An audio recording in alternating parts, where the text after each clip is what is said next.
ప్రజలందరికీ ముఖ్యంగా నేను ఇక్కడ రావడానికి గల ప్రధాన కారణం సీతమ్మ గారు, అలాగే రామకృష్ణారెడ్డి గారు, అల్వాల్ బాబు గారు, చండీ ప్రియ గారు, మీ అందరి కోసం నేను వచ్చాను. ఎందుకంటే ఇక్కడ ఒక సమన్వయ లోపం ఉంది అని నేను గమనించాను. నాకు కూడా కొంతమంది చెప్పారు.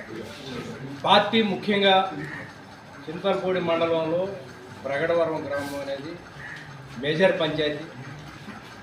గతంలో ఇక్కడ మనకి అత్యధికమైన మెజారిటీ వచ్చింది. ఇప్పుడు ఆ మెజారిటీని మనం కాపాడుకోవాలంటే మనందరూ కలిసికట్టుగా పనిచేయాలి.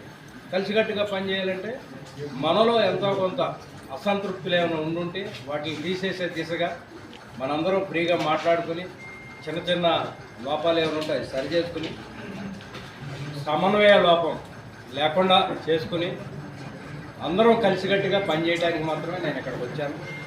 కాబట్టి దయచేసి జగన్మోహన్ రెడ్డి గారు ఆయన ఎంత కష్టపడ్డారు, ఈ 5 ఏళ్లలో ఈ రాష్ట్రాన్ని ఎంత అభివృద్ధి చేశారు, ఈ రాష్ట్రానికి ఎంత సంక్షేమాన్ని అందించారు మీ అందరికీ తెలిసిన విషయం.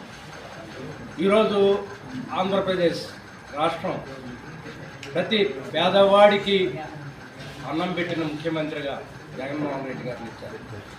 ఇకపోతే ఇప్పుడు మనం మాట్లాడుకోవాల్సింది ఎలక్షన్ వచ్చేసింది. రేపు మే 13 ఎలక్షన్. మా అయితే ఒక 4 రోజులు. మనందరం ఎంత గట్టిగా కష్టపడితే మనం విజయం దిశగా చేరుకుంటామో ఒకసారి పునరాలోచించుకోవాల్సిన అవసరం అందరికైనా ఉంది. జగన్మోహన్ రెడ్డి గారు పిలుపునిచ్చారు 175 నియోజకవర్గాల్లో అభ్యర్థులను గెలిపించమని. 175 నియోజకవర్గాల్లో మనం అభ్యర్థులను గెలిపించాలంటే